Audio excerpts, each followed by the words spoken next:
Jack it up.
Welcome to A Champion's Life, brought to you by RiseUpChamps.com. I'm Easy Allen, Easy Like Sunday Morning, with our guest, Paul Porras. Say hello, Paul. How's it going, Alan? How are you doing today? Doing great. So, the people out there want to know what Paul Porras is all about. Who is the man behind the name? So can you give us a little bit of a background about yourself? Okay, so yeah, I'm Paul Porras. I'm born and raised in Scottsdale, Arizona. I went to Scottsdale Saguaro High School here in the Valley. I was a multi-sport athlete, played football, basketball, track. At Saguaro, I was an Eagle Scout, was in choir. Just pretty much my parents raised me to try to be as well-rounded as possible, not trying to hang out with one specific group. I really thank my parents for raising me up properly and, putting a good head on my shoulders. I was really fortunate. I actually won 3 state championships at Saguaro on the football team. Started since my sophomore year, and as well as I ran track, took second in state in the triple jump as a junior, and 2-time MVP for the track team. Went on to get a scholarship to Rice University, where I played 5 years there. Started 3 years, had over 295 tackles at safety, and I was fortunate enough to win a bowl game against Air Force, and we won our first conference championship in 57 years, my senior year, when we went 10-4, and just, really blessed. I was able to stay healthy throughout my career in football, and right now I'm actually looking to go play football overseas in Japan, starting in July, so I'm really excited about that. All right, yeah, so your scholastic accomplishments and whatnot, and you say you went to college. You graduated from college? Did you get a degree or anything from Rice? Yes. So I was a sport management major with a business minor, and originally was in biology, but decided to change paths. College is a very big learning curve. You're throwing a lot of things at you, and I just realized sports is what I grew up with. That's what the best I know, and my dad playing professional football until he was 38. My brother playing football at Stanford. I was just surrounded by, athletes growing up. So I wanted to, keep that going after I'm done playing. And so eventually I want to work in the business side of sports. I worked with the Houston Dynamo, the Major League Soccer team, for 2 summers when I was in college. And really liked the marketing, game day operations aspect of the sport. So, one day when my goal is to actually go back to school and strive to be an athletic director and really mentor these student athletes, at a collegiate level. And that's the thing that a lot of our young kids out there need. They need people that they can look up to, and they need good mentors out there. Yeah. One thing I wanted to ask you real quick, you were recruited by a lot of top schools, Stanford, Harvard, Northwest, U of A, ASU. Why Rice University? What drew you to them? So my summer going into my senior year in high school, my dad and I flew all over the country. We went to 7 universities, those universities that you named. I did camps with them. I talked to the coaches. I walked around, did the road tours. And the crazy thing was Rice was my second to last school I went to, which was awesome because I already got, a good sense of all these other universities. And honestly, Rice, the head coach there, David Bailiff, I don't know, we just had an instant connection. And it just felt so right. Like the coaching staff there just all embraced me. They all loved my highlight tape. They loved what I can do on the field when I showed up to their camp. He's a player's coach where he'll do anything for you. And, it's just, I couldn't pass it up. And so I think I was at Northwestern. I actually committed to Rice when I was at Northwestern's camp. I couldn't, I couldn't let it go. So I committed before my senior year to Rice, and I had no regrets, committing early, and I went for it, and it was the best thing that could ever happen to me. I had a great experience out there. I couldn't see myself play anywhere else. Well, that sounds, that seems like it's a good decision that you made, and it seems like in life that one simple decision like that can turn your whole entire life or career around just by that. And just think, what would have been like, have you ever thought of, if I would have went to somewhere else, what would have happened? If I would have went to, say, an Ivy League school like Harvard, what would I have done there? What do you think about that? Yeah, with Harvard, when I went out there, it was kind of upsetting. It was like one of the biggest chips on my shoulders when I went to the Harvard football camp. I actually got MVP of the camp, did really well, and the head coach, sat my dad and me down. And the one thing that I'll never forget is he told me this. He was like, "You know what, Paul? You're a really good player, but you're not D1. You don't have D1 ability, so you might as well just commit to Harvard and play, D1 AA." I'm like, what? First of all, he completely just ruined any chance of, getting me to commit there, because I already knew I was going to get offered by Rice 3 days later, and I was just, that was one of the biggest turning points in my life, because I wanted to, prove people that I can play at the elite level, and, I was very fortunate I got to play against, Baylor, UT, UCLA, all these big name programs, a couple Heisman Trophy winners like RG3 and Johnny Manziel, and it got to a point where I wanted to do it for myself and prove people, I can play with the best.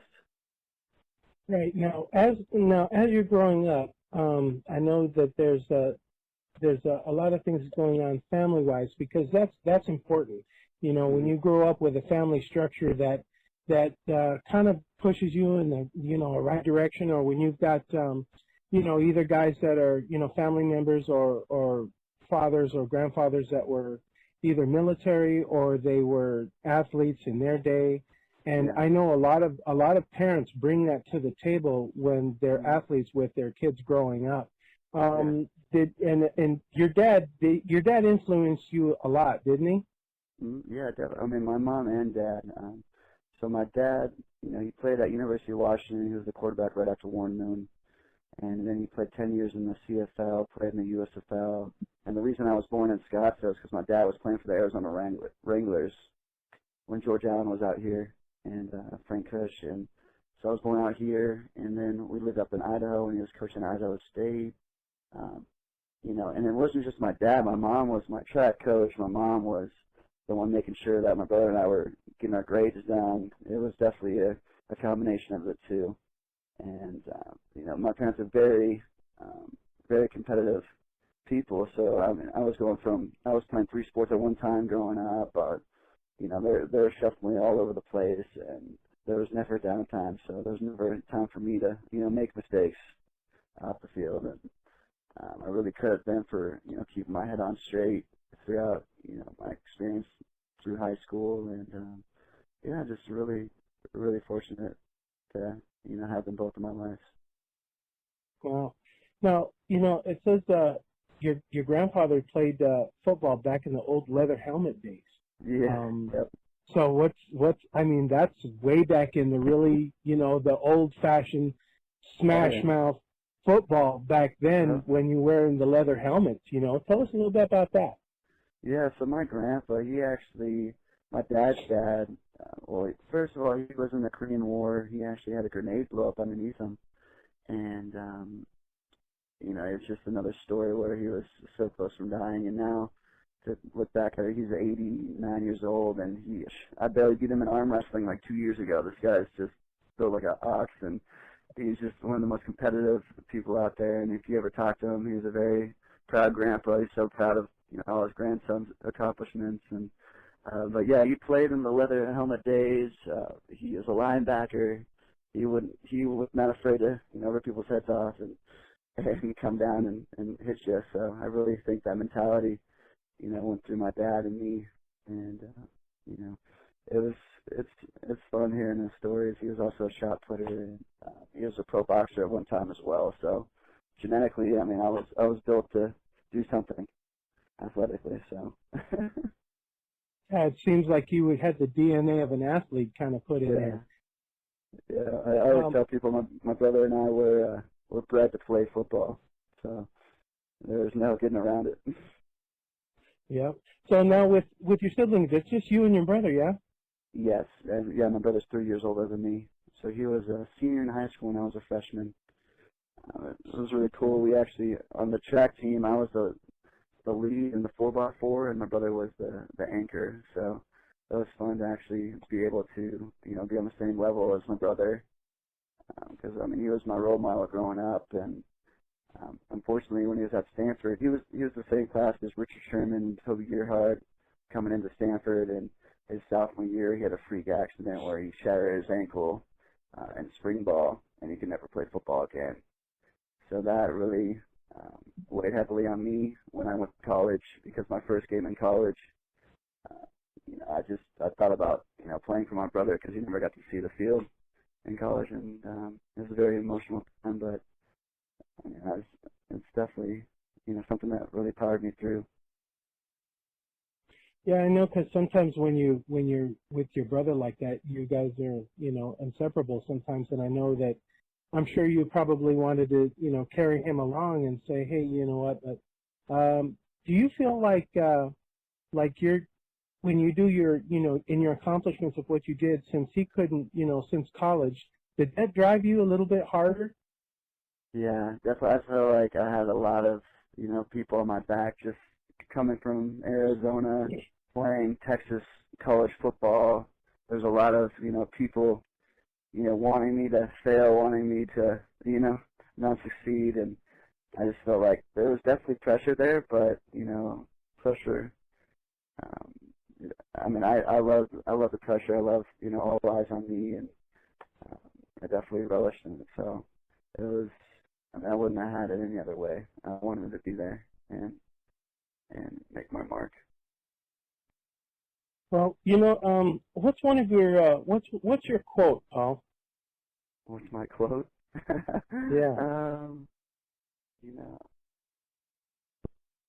One of my quotes with my college teammates were, let's see, what was it? No plans going in, no regrets coming out. And that was just a quote we had in college where, you try to plan and you try to do all this stuff, put all these, put a timetable together, and then all of a sudden one thing goes out of line and it's completely, messed up. And for me, I talked to you before about this, living day by day and just living in the moment. A lot of people, want to live in the future or the past, and you really don't appreciate what you have right now. And that's where a lot of people, are frustrated, depressed, is because they don't understand. You need to live in the present as much as possible. And Right. so I do that. I attribute to that too. You're familiar with Flavor Flav, yeah? With what? You know who Flavor Flav is, right? Yeah, oh yeah. I seen him when he did an MTV segment, and he's got clocks all over his house. And Yeah. they had asked him, hey Flav, why do you have all these clocks all over everywhere? And he says, because you have to take time to enjoy what you have in life at the moment, And from what I'm getting from you, that seems like you seem to live like that, Yeah. Exactly. After football, or I mean after college, I heard that Broncos were looking at you. What's that about? Yeah, so after college I had my pro day, and unfortunately I didn't have the best times that I wanted, and my legs weren't feeling the best when I did my pro day, but I had a couple looks with Canadian teams, as well as the Denver Broncos were looking to take me to camp, and it was it was very humbling, because I had a lot of people like, oh, you're going to get signed, free agent, late round free agent, and all of a sudden just reality slapped me in the face, and the Broncos thing fell through, and this Canadian Football League opportunities fell through, and I was just sitting, in my room, just very frustrated, and just all these emotions coming through me. And it was just a really difficult time, because growing up, I was a born winner. I've won everything. I've had everything.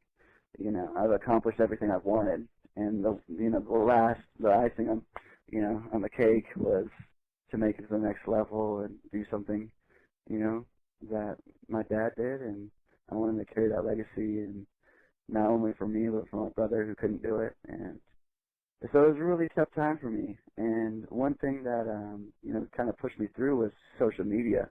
I ended up realizing, what, I don't need other people to tell me how good I am. I want to prove to people what I can do on my own, and, make them feel important again. So I started my own movement on social media, on Instagram and Facebook. I started making videos, just inspirational videos, fitness videos, dance videos, just stuff I'm passionate about, music, and rollerblading was one of the things I was really passionate about growing up. Playing roller hockey was one of my first loves, and it kind of evolved into, now I have over 12,000 followers on Instagram. I have people from all over the world that give me song requests, and you give me a song, I dance to it, I skate dance to it. I'm on top of a mountain dancing with 10 other people, and just, being happy in the moment, and just not being afraid to be myself. And yeah, it's really been a fun couple of years since I've finished college. Well, on Instagram and YouTube, where can we find you at? Tell our audience where they can find you on there. Yeah, so on Instagram, my name's it's at PaulyPaul24, so PAUL24, and then on Instagram or on YouTube, it's just look up hashtag Ginger Roller, so GingerRoller, and that's my nickname. I just kind of gave myself one day. I was like, what, I need a nickname. I'm trying to brand myself, and I grew up I have a ginger beard. I'm half Mexican, and my dad's Hispanic. My mom's like Scottish Irish, so I kind of, you have this crazy red beard, and I love rollerblading. So I was like, what, I'm just gonna call myself the Ginger Roller, and it kind of stuck. I have my own logo. I have like T-shirts printed off with my logos. I have people from all over that have T-shirts with my logo on it, and it's been a fun little gig I got going on. So, but eventually, what I'm taking from this whole making my own brand is I'm trying to uplift people. Pretty much explaining to them that you want to be unique, be different, be yourself, and the way I live my life is through the 5 F's. and the 3 B's, the 5 F's being family, faith, fitness, fashion, and film, and the 3 B's being unique, being different, and being yourself. And I live that way every day, and I'm a walking testament to that. And I just want to, uplift people, show people that you can be different. You don't need to stick to the mold. It's okay to be happy, even though there's so much negativity in the world. Just portray a positive image, and it's amazing the people that will come into your life when you open your mind, and spiritually and mentally. Well, that sounds like a lot that you've accomplished. Exactly. And if you don't mind, how old are you, Paul? I just turned 25 in February. That's a lot of accomplishments that you've done for such, a young age, really. And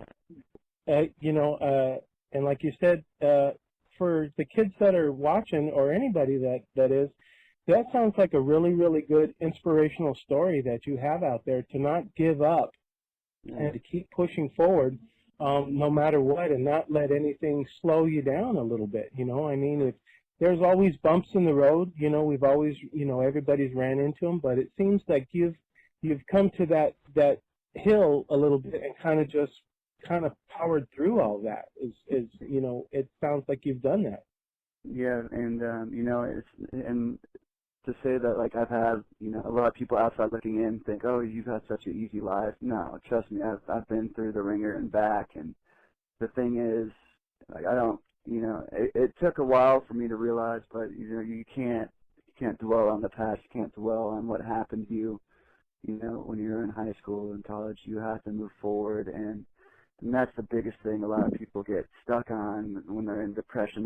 We've all been there, in that dark place where you're very depressed and you don't want to do anything but sleep. And it's just, surrounding yourself with positive people and positive energy, and really just realizing what is important in your life, what is important in this world. Not the superficial things out here. Living in Scottsdale, you're surrounded by a lot of superficial things and people, and there's so much selfishness. And for me to go out to Houston when I played football at Rice, it was very eye-opening, because it's a completely different world out there. And it's just, life is just, it's all about tests, right? And so for me, I was tested. There's a lot of roadblocks in my life, and it was just, thankfully I had a really good support system, and, I just kept my faith. And even though I had to fake it to make it sometimes, I did it. And at the end of the day, if you can say you did it, you check off that box, it's a good day. Well, that sounds good. Well, you know what? Thanks a lot for, having me on the show. I'll tell people, check them out. Check Paul Porras out on YouTube and Instagram under Ginger Roller. Paul's DVD and downloads of Champion Life will be available at riseupchamps.com/store. He's also at riseupchamps.com, A Champion's Life. His montage video will be featured. riseupchamps.com, the online resource of champions. Rise Up Champs, make your mark. Leave your legacy 24/7. I'm Easy Allen, easy like Sunday morning. Thanks for watching. Enjoy your day, Paul, and we'll talk to you soon, okay? All right, Alan. Have a great one. Thanks for having me on the show. All right, brother. Have a good one. All right. Bye.